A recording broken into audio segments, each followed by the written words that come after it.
Então vamos abrir as nossas Bíblias. Já convido você a ir até o texto de Êxodo, capítulo 4, verso 10 até o 17. Essa é a nossa passagem de hoje. Diz assim a palavra de Deus. Então Moisés disse ao Senhor: Ah, Senhor, eu nunca fui eloquente, nem no passado, nem depois que falaste a teu servo, pois sou pesado de boca e pesado de língua. O Senhor respondeu: Quem fez a boca do homem? Ou quem faz o mudo, ou o surdo, ou o que vê, ou o cego? Não sou eu, o Senhor? Agora vá, e eu serei com a sua boca e lhe ensinarei o que você deve falar. Porém Moisés respondeu: Ah, Senhor, envia alguém outro que quiseres enviar, menos a mim. Então a ira do Senhor se acendeu contra Moisés. E o Senhor disse: Arão o levita não é seu irmão? Eu sei que ele fala fluentemente. Eis que ele vem ao seu encontro, e ao ver você se alegrará em seu coração. Você falará com ele, e lhe porá na boca as palavras. Eu serei com a sua boca e com a dele, e ensinarei a vocês o que devem fazer. Ele falará por você ao povo. Ele será como se fosse a sua boca, e você será para ele como Deus. Leve, pois, na mão este bordão, com o qual você fará os sinais. Vamos orar pela mensagem. Senhor, muito obrigado por mais uma oportunidade de juntos pararmos para ouvir a Tua palavra. E é isso que nós pedimos, Senhor, que seja o Senhor falando.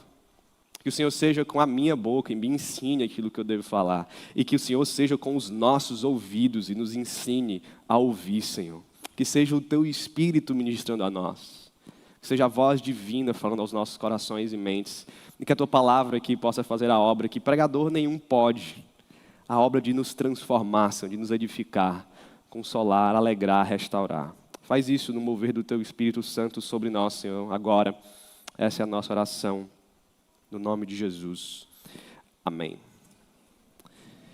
Irmãos, tem algo que nós somos parecidos ou semelhantes a Moisés. Tem várias coisas que nós poderíamos traçar de paralelos com Moisés, mas há uma específica aqui que eu gostaria de chamar a sua atenção hoje. É de que nós somos limitados.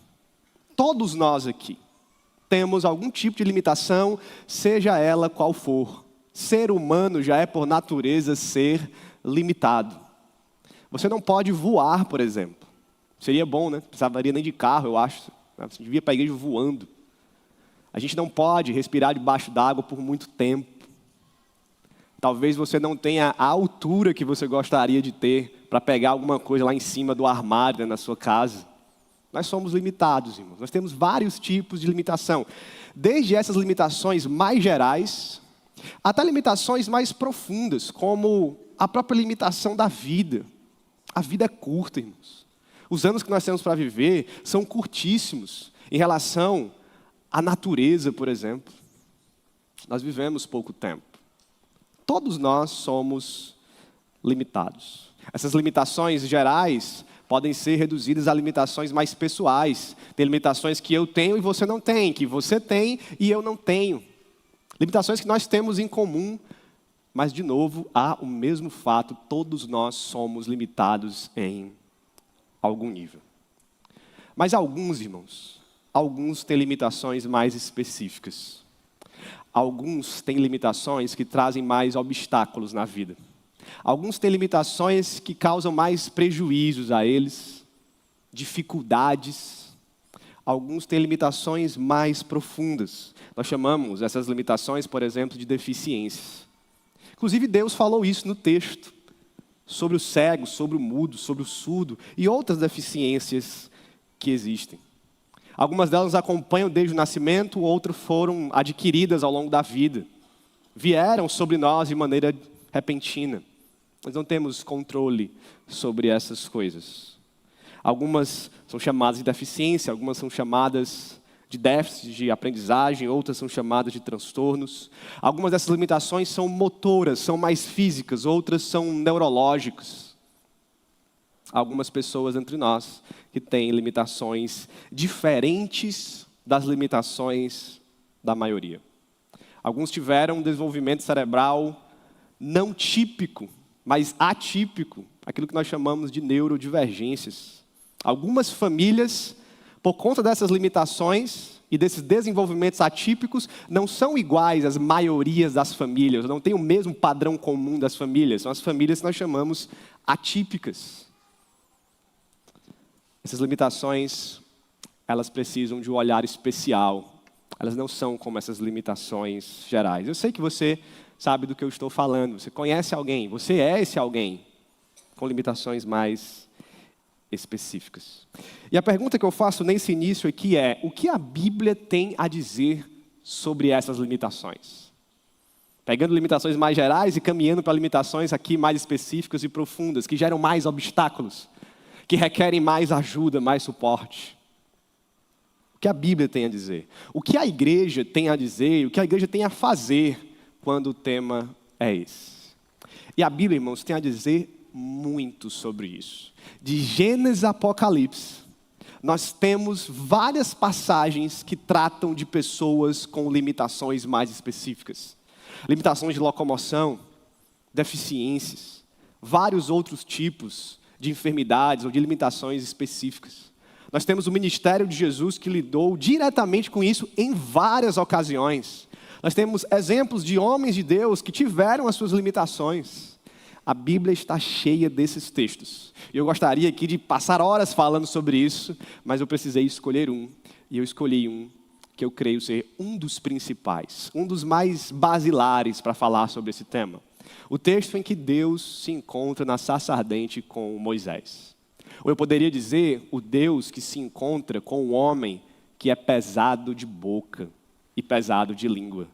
O encontro de um Deus todo-poderoso com um homem que tem alguma limitação de fala. É para esse episódio que nós vamos olhar agora. Eu gostaria que você tivesse esse olhar atento para essas verdades de Deus, porque Ele é o Deus das nossas limitações. Quando nós vamos para Êxodo, capítulo 4, desde o capítulo 3, para esse encontro impressionante, que é um dos principais diálogos bíblicos que existe, onde Deus se revela a Moisés numa sarça, num arbusto em chamas, que não se consome, algo milagroso, maravilhoso, e nós temos Moisés indo ver o que é aquilo, e de lá Deus fala com ele, Deus se revela, diz o seu nome, o chama para uma missão incrível. Que momento bíblico. Mas nesse momento, Moisés começa a apresentar algumas questões a Deus e algumas objeções. E essas objeções e questões, elas são sinceras por parte de Moisés. Se você ler o texto lá, ele vai começar a dizer: mas quem é o Senhor? Como é que eu vou apresentá-lo? E quem sou eu para ir nessa missão? E Moisés começa esse diálogo e essas objeções. A missão que Deus o chamou, uma missão de libertar o povo de Israel do cativeiro egípcio. E a quarta objeção de Moisés foi a que nós lemos aqui, a partir do verso 10. Ele reconhece, irmãos, a sua limitação e a apresenta diante de Deus. Que limitação é essa? Em primeiro lugar, Moisés percebeu que a missão que Deus o chamou é uma missão diplomática. É uma missão que envolve muito a fala, a conversa, a persuasão, a argumentação. Na missão de Moisés, ele vai estar diante do homem mais poderoso do mundo daquela época, e ele vai tentar convencer o homem mais poderoso do mundo a fazer algo que ele jamais admitiria fazer. Libertar um povo escravo que estava construindo e trabalhando no Egito para ele. Que loucura, pensou Moisés. Logo eu, Senhor, uma missão diplomática como essa, e tu chamas alguém que é pesado de boca, pesado de língua, como pode ser isso? Eu não tenho capacidade para tal missão diplomática. Moisés duvidava, irmãos, que ele estava à altura de tamanha tarefa. E ele apresenta então isso: Senhor, eu não sou homem de palavras, eu não tenho capacidade de fala, muito menos de fala articulada, persuasiva. Eu tenho uma língua pesada.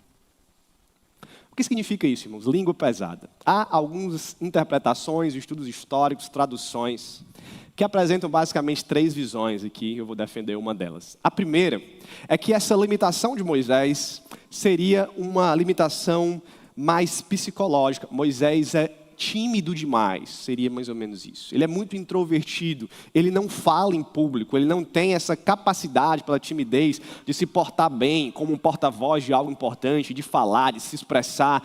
Ele é extremamente introvertido e tímido. Essa é uma das interpretações. Uma outra seria que Moisés não tem mais o domínio da língua egípcia.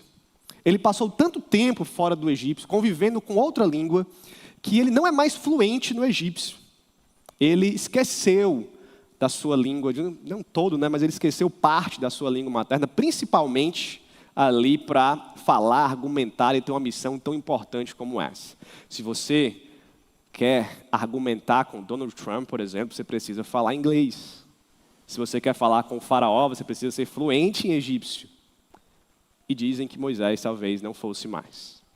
A outra interpretação é que Moisés realmente tem um problema mais físico, mais de mecânica da fala mesmo e da língua. Traduções mais antigas, principalmente de origem judaica, da tradição judaica, dizem, nas nossas palavras aqui, que Moisés gaguejava. Moisés tinha a língua presa, como nós falamos. Moisés não conseguia falar frases e diálogos muito longos, né, com uma fala fluente.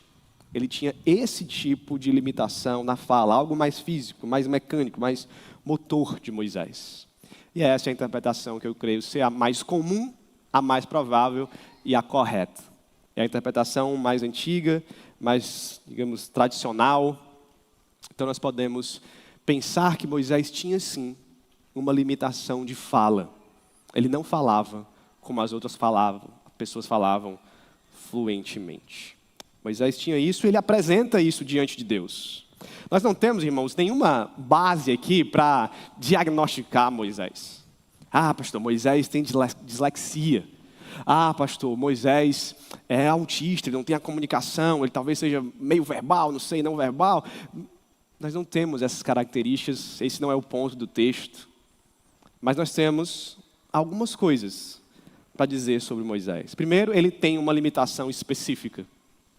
Não só limitações gerais. Ele realmente apresentou um problema que ele tem. Ele é pesado de língua, ele é pesado de boca, ele não é um homem de palavras. O segundo é que isso, irmãos, com certeza tem um prejuízo a Moisés. Nós percebemos isso pela própria missão que Deus está dando a ele. Ele não é fluente para chegar diante das pessoas e começar a falar e argumentar. Ele tem algum prejuízo de comunicação por conta disso. E ele tem algum prejuízo social também por conta disso. Ele não é o homem que vai tomar à frente, o grande líder, o orador da turma. Ele tem algumas limitações que vêm da sua limitação específica. E nesse sentido, irmãos, tanto nós que temos limitações mais gerais, como nós que temos limitações mais específicas, podemos nos identificar com Moisés, o grande Moisés, um homem limitado. Um homem que está apresentando as limitações da sua natureza humana e da sua língua diante de Deus. E é extremamente interessante ver como Deus responde à limitação de Moisés. Mas antes de fazer isso, eu quero contar um rápido testemunho pessoal para dizer para você por que eu me vejo tanto em Moisés. E para que você também olhe para si e perceba pontos de contato que você tem em Moisés. Esse é um texto que fala muito comigo, irmãos, porque tem muito a ver com a minha história, que eu vou relatar alguns pontos para vocês a partir de agora. Eu tive algumas dificuldades específicas quando eu era criança. E desde criança, principalmente na adolescência, me perguntei, e me perguntava, e me pergunto às vezes, por que essas dificuldades? Por que dificuldades que eu percebo que outras pessoas não têm? Por que limitações e prejuízos? Eu não vejo mais ninguém lidando com isso, ou pelo menos não no meu convívio, ou no meu grande grupo de conhecidos. E uma das limitações que me marcou muito, e que ainda me marca, é a extrema dificuldade, irmãos, de estar em locais fora da minha casa, fora do convívio da minha família, na época do meu pai, da minha mãe, do meu irmão. Era uma criança que não conseguia estar fora de casa. Seja na igreja, seja na escola, levava um bom tempo para eu me acostumar a novos lugares. E ainda assim, me acostumando, eram lugares que me causavam uma certa angústia. E um sentimento de não pertencimento e de que eu não era para estar ali. E aquele sentimento ruim de estar sozinho, sem as pessoas que estão perto de mim. Eu lembro que sempre que eu mudava de escola era um transtorno muito grande. Eu não queria ir à nova escola, não conseguia estar na nova escola, não conseguia sentar na turma para assistir aula. Às vezes a minha mãe nos primeiros dias tinha que ficar dentro da sala comigo. E quando não dentro da sala, eram salas que tinham essas partes de vidro, né, e translúcidas assim. E minha mãe ficava na porta, porque eu tinha que ficar vendo que ela estava ali do outro lado da porta para eu poder sentar na sala e saber que ela estava lá e que ela não tinha ido embora. Isso misturado com crises, né, de choro, de angústia, de não conseguir prestar atenção em nada. Na igreja também, sempre foi difícil para mim, quando criança, ir à sala das crianças. Era extremamente difícil. E, na verdade, eu nem ia para retiros de igreja. Só se meus pais fossem. Meus pais, como sempre serviram na igreja, sempre foram líderes de igreja, né, eles iam, então eu ia. Mas mesmo assim ainda era difícil. Isso desde que eu me entendo por gente. E isso até hoje, na minha fase adulta. Claro que eu lido com isso um pouco melhor hoje, com mais sabedoria, mais tranquilidade, com amadurecimento que a vida adulta nos traz, com apoio, com a igreja, com a minha família, mas ainda são lugares extremamente difíceis para eu estar. Uma outra dificuldade que eu sempre tive, e quando criança isso foi muito marcante, foi a dificuldade de fazer amizades.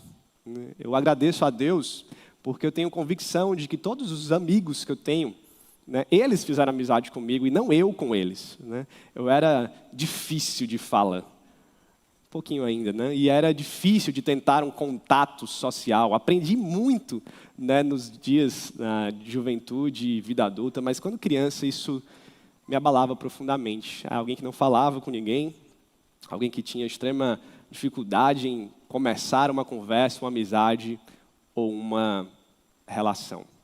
E isso vem me acompanhando desde sempre. Eu lembro de um episódio onde meus pais queriam, já um pouco mais velha, meus pais queriam me mandar para morar fora do Brasil, para aprender inglês.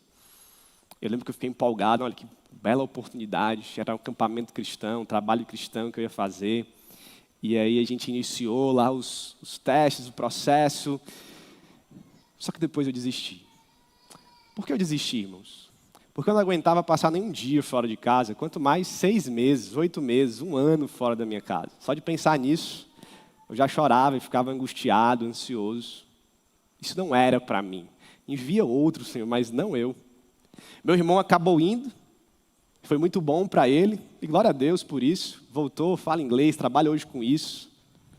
Mas ali eu nunca tive essa oportunidade de ir, porque eu tinha medo, tinha receio.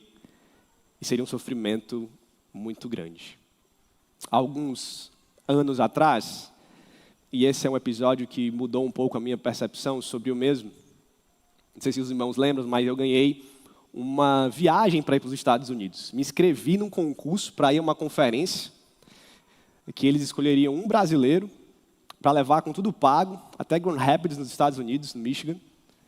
E aí eu me inscrevi como quem não quer nada, né? Se inscrever é de graça, então vamos lá. Me inscrevi, fui selecionado. Quando recebi o e-mail, não acreditei, fiquei em êxtase. Meu Deus, por que me escolheram? Chamei a Larissa e vem, amor, olha aqui, que coisa maravilhosa. Vou passar 5 dias nos Estados Unidos nessa conferência. Vai ser bom demais, tudo pago. Nunca imaginei isso na minha vida. Uma oportunidade ímpar. E me alegrei. Mas 15 minutos depois, irmãos, eu já estava dizendo a mesma coisa que Moisés. Manda outro, Senhor, porque eu jamais vou conseguir passar 5 dias longe de casa, longe da minha família, em outro país, sem absolutamente ninguém que eu conheço e ouvindo e tentando falar uma outra língua que não é a minha língua materna. Jamais isso seria possível, irmãos. Só que eu decidi ir. E eu decidi assim, eu não posso perder essa oportunidade, eu vou, mesmo que eu sofra, eu vou passar por isso, não vou morrer. Né? E eu vou. E eu fui. E foi muito bom, irmãos, por um lado. Foi ótimo. Aprendi coisas, carrego comigo até hoje. Estive em um ambiente de alto nível de debate, discussão cristã a partir da filosofia, política, sociologia. Foi um momento extremamente edificante para mim. Mas, por outro lado, irmãos, foram 4 dias de choro. Foram 4 dias de angústia. Foram 4 dias de ir para o quarto do hotel e chorar, e ligar para minha esposa e pedir para ela fazer chamada de vídeo comigo. E eu lembro que no terceiro para o quarto dia eu já nem aguentava mais, chorava vendo as palestras, não prestava mais atenção em nada. Tentava ali me manter focado. E eu lembro que no dia que eu acordei, e era a última manhã, e dali eu ia para o aeroporto para voltar para casa, o alívio do meu coração foi grande demais. Graças a Deus isso acabou. Foi bom demais, mas também foi bem ruim. E quando eu me vi nessa situação, aos 33 ou 34 anos, 33 anos, eu acho, foi em 2024, 33 anos, eu percebi que talvez isso me acompanhasse para sempre. A minha expectativa de que talvez na fase adulta isso passaria, não se realizou.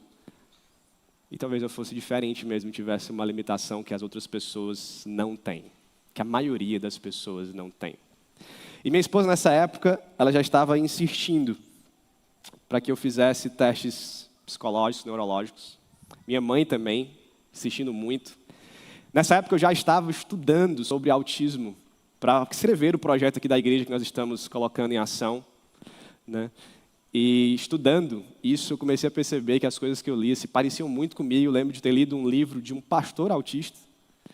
E quando ele descrevia o seu trabalho ministerial, as dificuldades, limitações, ele está quase que me descrevendo.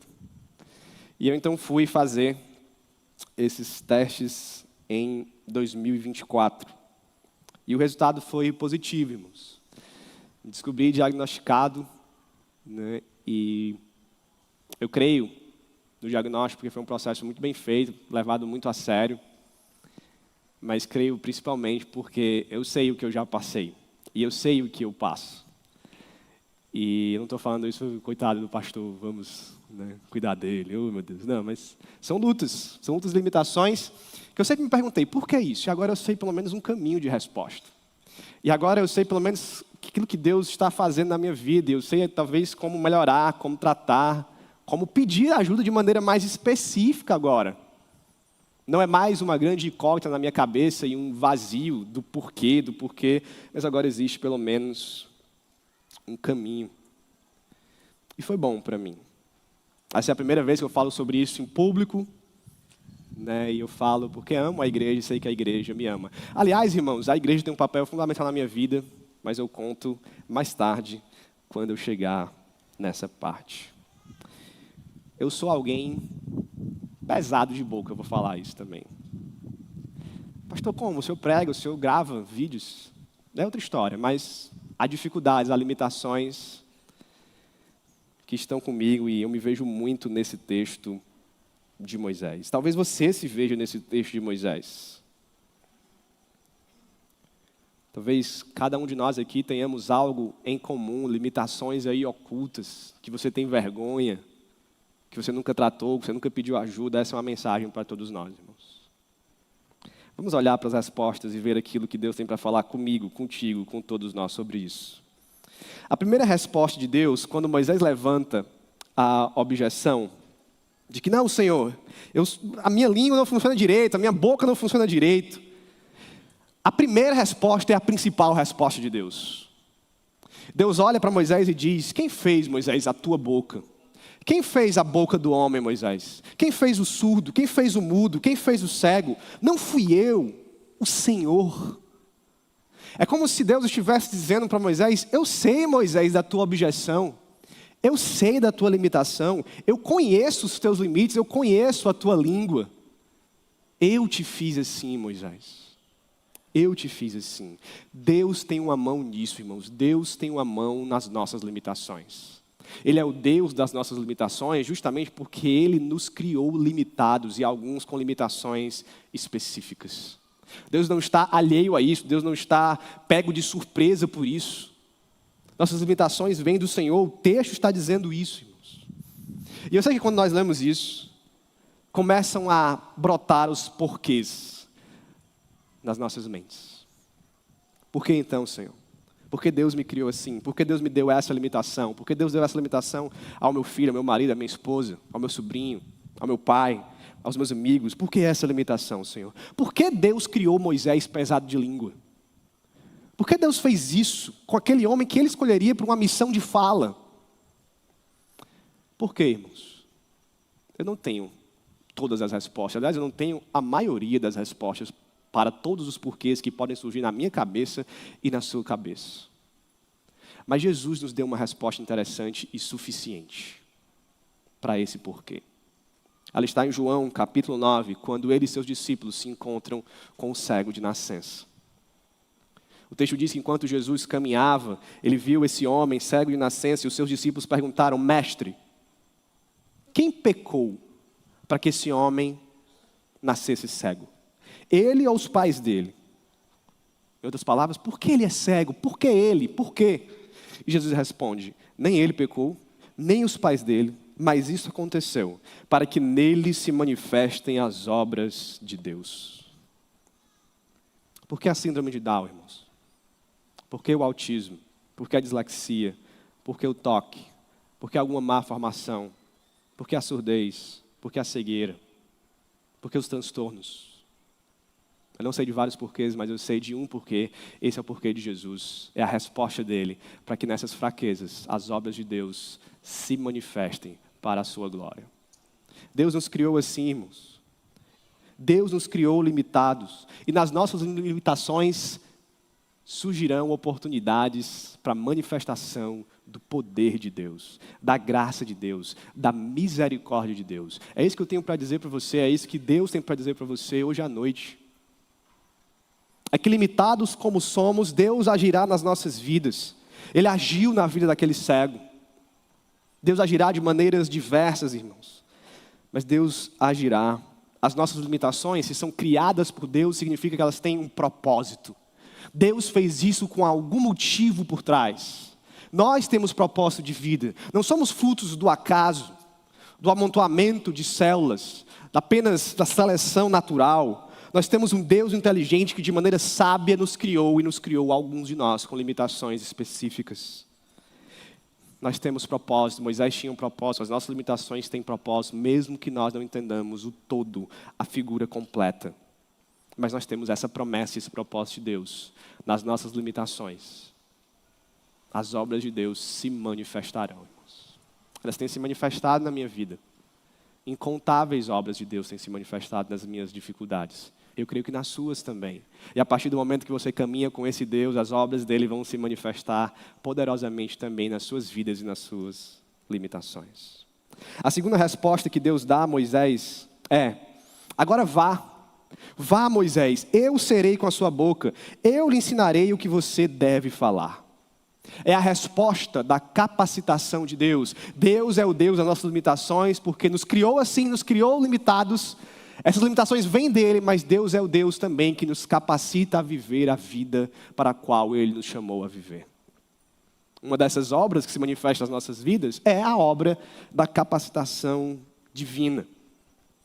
Deus não te criou, Deus não te deu uma limitação e disse: agora é contigo, te vira, vive aí a tua vida. Quero ver como é que tu vai fazer. Não é assim que Deus age com o seu povo. Deus age dizendo: eu serei com a tua boca. Eu serei com os teus olhos, eu serei com a tua mente, eu serei com o teu coração, com as tuas mãos, com a tua língua. Eu serei com as tuas limitações. Ele não nos abandonou, irmãos. Ele não é um Deus distante. Ele não é um Deus indiferente, impaciente. Deus está nos capacitando a viver com as nossas limitações. E eu diria mais, irmãos, talvez a nossa limitação seja a ferramenta da capacitação divina nas nossas vidas. É porque Ele nos fez assim que Ele está nos capacitando a viver do modo para o qual Ele nos chamou a viver. Existe um exemplo clássico disso na Bíblia, de um homem também limitado, chamado Paulo. Em 2 Coríntios, capítulo 12, Paulo começa o verso 7 dizendo o seguinte: para que eu não ficasse orgulhoso com a grandeza das revelações, foi-me posto um espinho na carne, mensageiro de Satanás. para me esbofetear, a fim de que eu não me exalte. 3 vezes pedi ao Senhor que o afaste de mim. Então ele me disse: a minha graça é o que basta para você, porque o poder se aperfeiçoa na fraqueza. De boa vontade, pois, me gloriarei nas fraquezas, para que sobre mim repouse o poder de Cristo. Por isso sinto prazer nas fraquezas, nos insultos, nas privações, nas perseguições, nas angústias, por amor de Cristo, porque quando sou fraco, então é que sou forte. Eu acho interessante, irmãos, como Paulo, ao falar do seu espinho na carne, da sua condição limitante, ele já começa com o propósito, ele entendeu já o que Deus está fazendo com ele. Isso é para que eu não seja orgulhoso. São tantas revelações, eu estou escrevendo tanto, eu estou viajando tanto para pregar, para plantar igrejas.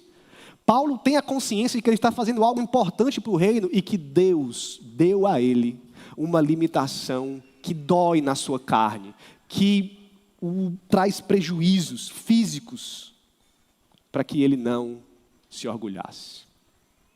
Aí você poderia pensar assim: poxa, se Paulo fez tanto com essa limitação, imagine se ele não a tivesse. Por que Deus não curou Paulo?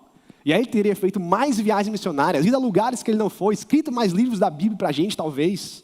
Por que Paulo limitado? Porque Deus estava mais preocupado com o coração do missionário do que com os resultados do missionário. Talvez Paulo, com grandes resultados e sem a limitação, tivesse abandonado a fé por causa de orgulho. Talvez ele tivesse se colocado no lugar do próprio Jesus. Talvez ele tivesse olhado para tudo que ele estava fazendo e disse: eu sou o fundador do cristianismo. Eu sou o grande nome aqui por trás disso, como alguns querem impor a ele, inclusive, hoje em dia. Mas Paulo nunca fez isso. Porque ele foi humilhado pelas limitações que Deus deu a ele. Tinha um propósito. E essa limitação capacitou Paulo à sua missão e à sua vida para o chamado que Deus deu a ele.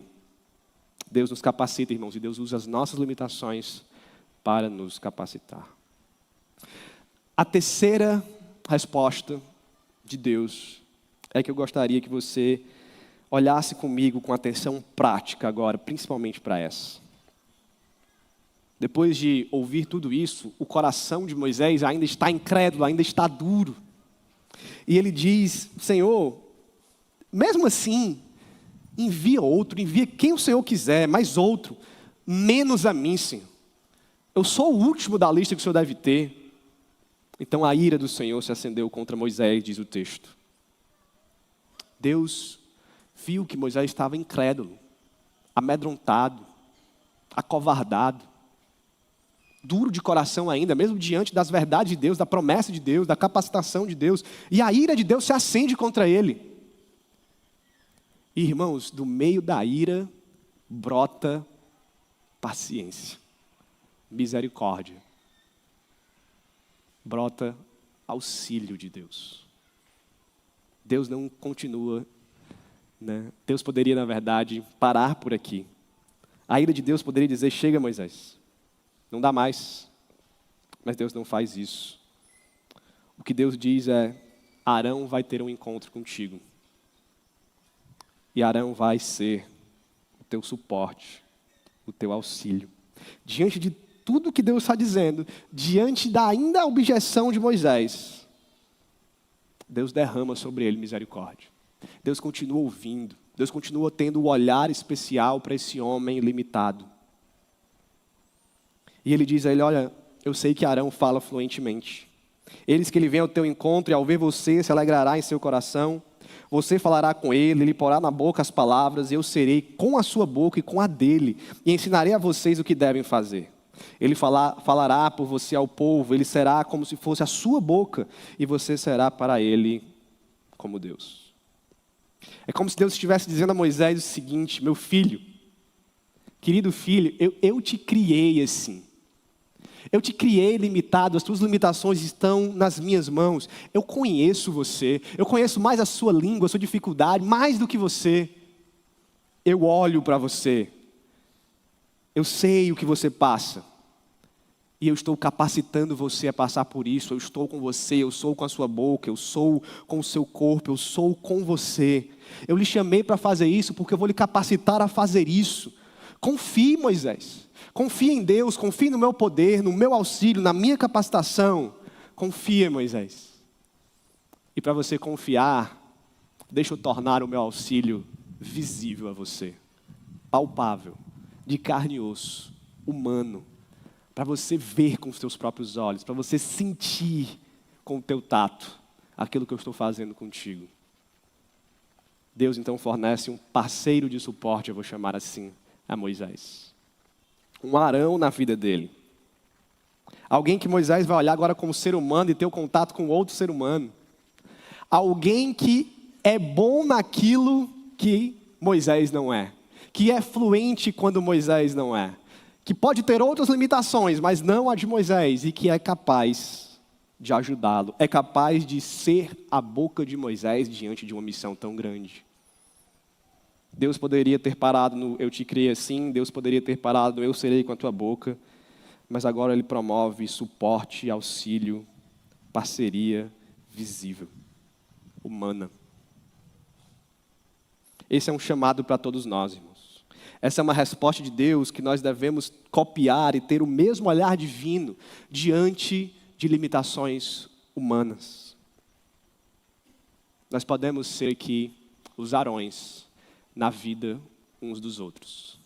Nós podemos olhar para a limitação do irmão e dizer, essa limitação eu posso suprir, eu posso caminhar junto, eu posso ajudar.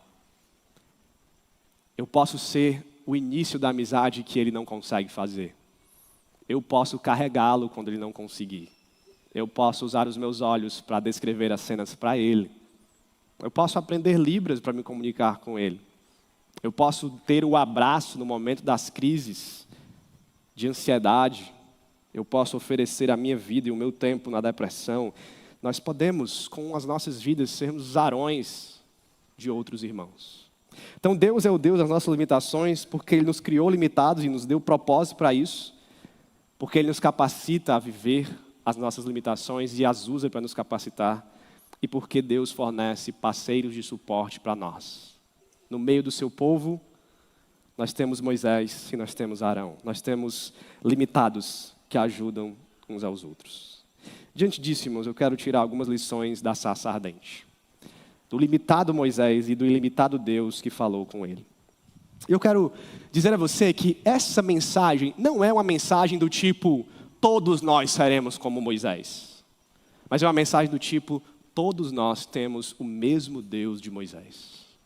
Eu não sei o que será da minha vida no futuro, eu não sei o que será da vida do seu filho, eu não sei o que Deus fará com as nossas limitações, mas eu sei que nós temos o mesmo Deus que olhou para Moisés com amor, com paciência, com dignidade e com misericórdia. Ele é o Deus das nossas limitações. Então, se Deus te fez assim, meu irmão, eu quero dizer uma coisa para você, aliás, algumas coisas. Se Deus nos criou a sua imagem e semelhança. Se Deus nos criou, Ele nos deu propósito de vida. Se Deus nos criou limitado como nós somos, as nossas limitações não dizem, de forma nenhuma, que nós somos menos humanos, menos importantes, menos valiosos, menos dignos diante de Deus ou dos outros seres humanos. Nós somos apenas limitados e diferentes, de acordo com o propósito que Deus tem para nós. Não pense jamais que você é menos, e não pense jamais que o outro é menos do que você. Nós somos iguais perante o Senhor, criados à sua imagem e semelhança. Eu lembro da história, irmãos, de Mefibosete, que eu li essa semana e chorei lendo. Como o rei Davi pegou o neto do seu inimigo. E a Bíblia faz questão de dizer que ele era manco e coxo. O texto repete isso para dizer, ele não era qualquer pessoa, ele era um marginalizado da época. E Davi tira Mefibosete de Lodebar e traz para a mesa do rei. Ele dá dignidade a esse homem. Nosso rei nos dá dignidade a todos. Nós podemos comer na mesa do rei, mesmo sendo um pouco diferentes uns dos outros. Mesmo tendo as nossas deficiências e nossas limitações. Jesus, irmãos, Jesus se encontrou de forma especial com os deficientes. Jesus teve um ministério e um olhar especial para os mais vulneráveis. Aqueles limitados socialmente, mais pobres, viúvas, órfãos, ou os limitados fisicamente. Jesus esteve com eles. Há um livro muito bom que eu li chamado Igreja Acessível, de Sandra Peoples, e ela diz o seguinte: as curas de Jesus fazem mais do que restaurar a visão, a mobilidade ou a saúde. Elas também restauram relacionamentos e comunidades. Você percebe isso em alguns episódios onde Jesus cura aquelas pessoas para que elas sejam restauradas ao convívio social. Para que de marginalizadas, esquecidas, excluídas, elas voltem às suas famílias, às suas casas, à sociedade. Isso fica claro, por exemplo, no episódio com os leprosos, com aquele homem no tanque, com o cego. Jesus está querendo restaurar a vida por completo dessas pessoas, devolver dignidade a elas. Eu lembro do episódio do templo, irmãos, talvez a gente esqueça essa passagem, mas quando Jesus vai ao templo, e ele revira o templo e derruba as coisas, dizendo, vocês fizeram do meu templo um mercado, e está cheio de gaiola de animal, está cheio de mesa, está cheio de lugar para trocar dinheiro e valores. Jesus vai abrindo espaço, derrubando, tirando as coisas do meio, e quando Jesus então para de fazer isso, o texto diz que os deficientes agora poderiam se aproximar dele. Um dos motivos de Jesus ter feito isso, irmãos, é que as pessoas com menos mobilidade, as pessoas deficientes não estavam conseguindo adentrar ao templo, porque muita coisa estava atrapalhando. Jesus sai derrubando aquilo para que as pessoas tenham acesso à casa de Deus, acesso a Ele. Deus está nos chamando a dar dignidade, atenção, amor, misericórdia a essas pessoas, a incluí-las.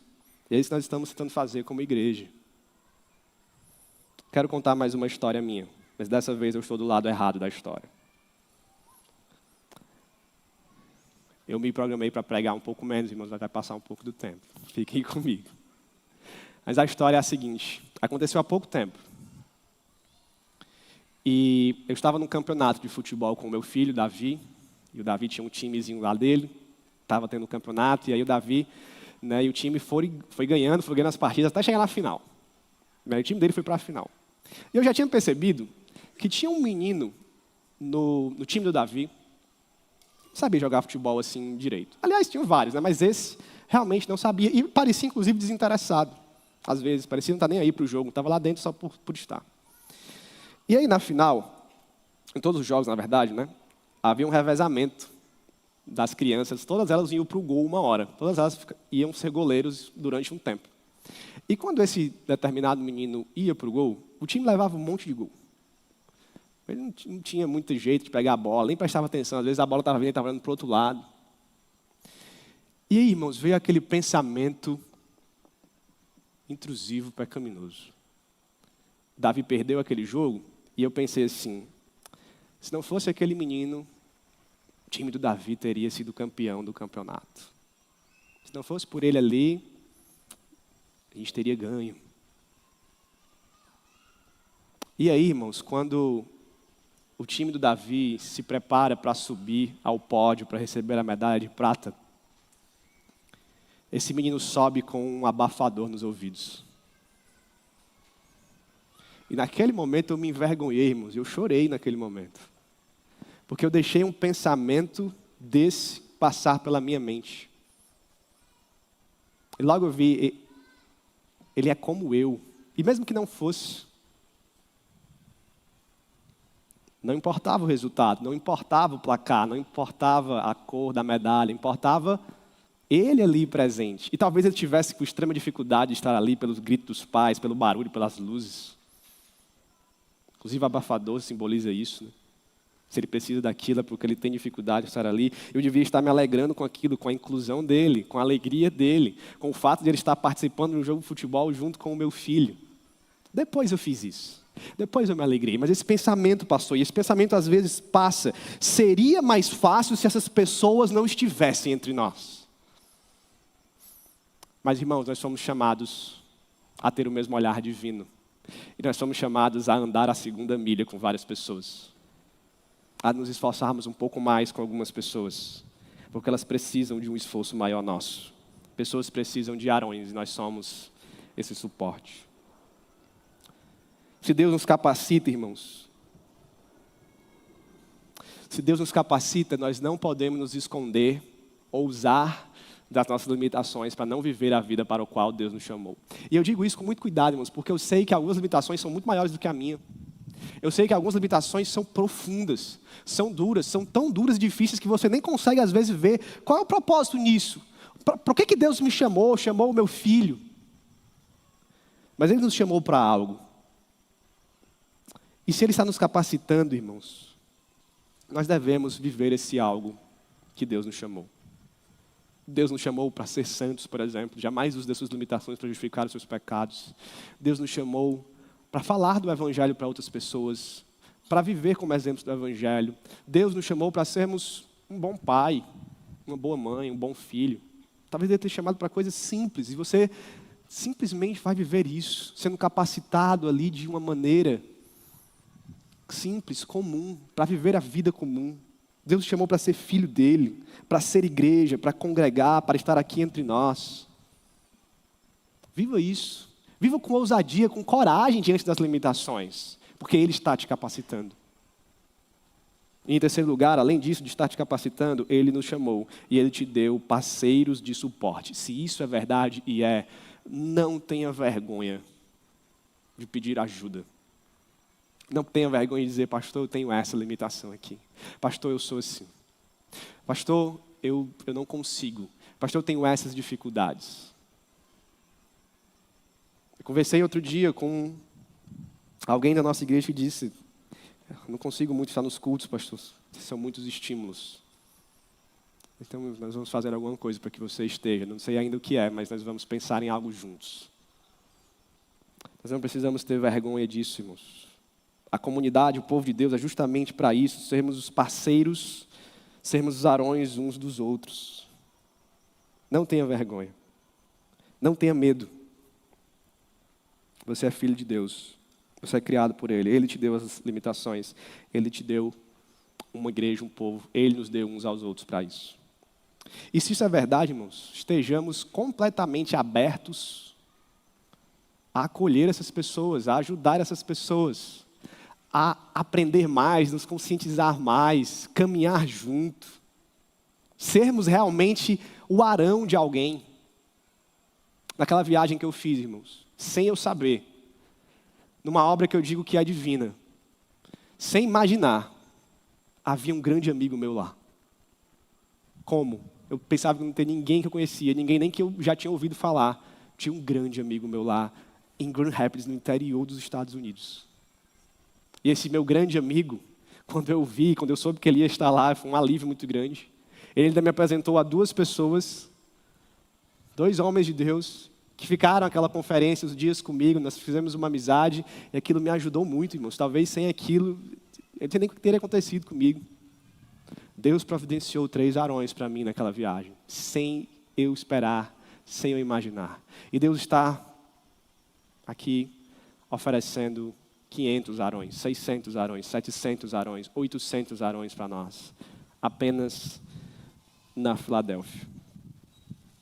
Nós podemos ser e devemos ser esse auxílio uns dos outros.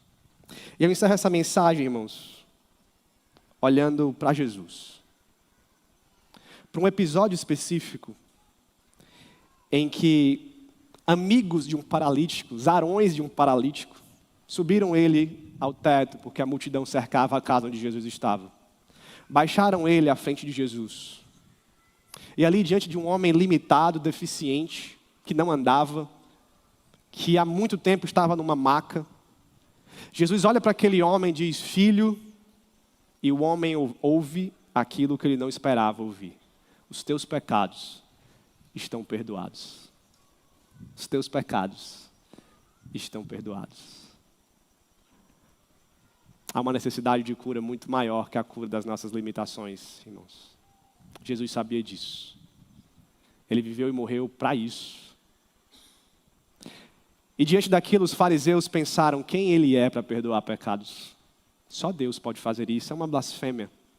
E Jesus, sabendo do pensamento deles, disse, para que vocês creiam que eu posso perdoar pecados, levanta-te e anda. E o paralítico se levanta e anda e se alegra. Mas aquela cura tem um propósito para dizer que Jesus é verdadeiramente Deus. E é verdadeiramente o mesmo Deus de Moisés, o mesmo Deus de Davi, o mesmo Deus do Antigo Testamento, o Criador de todas as coisas, que desceu, que encarnou e que morreu na cruz para nos curar da condenação do pecado, do aprisionamento do pecado, da prisão do pecado. Essa é a maior cura que Jesus fez por nós. É claro que Ele pode continuar nos curando. O texto de Isaías 9 diz que pelas suas feridas nós fomos sarados. Sarados espiritualmente, sarados fisicamente, sarados de todas as formas, eu creio, irmãos. Quando Jesus ressuscita, há uma promessa. Ele é a primícia dos que dormem. Nós ressuscitaremos com Ele. Paulo em 1 Coríntios capítulo 15, fala sobre isso. De um novo corpo, de uma glória, de um corpo glorificado. Um dia nós receberemos isso, irmãos. Um dia não haverá mais limitações. Um dia nós poderemos adorar a Deus plenamente, ilimitadamente, com corpos glorificados, ressurretos em Jesus. Aos filhos de Deus, Ele tem esse milagre. Aos filhos de Deus, Ele tem essa esperança. Aos filhos de Deus, Ele promete essa maravilhosa obra de perdão de pecados. Todos nós precisamos de perdão de pecados, irmãos.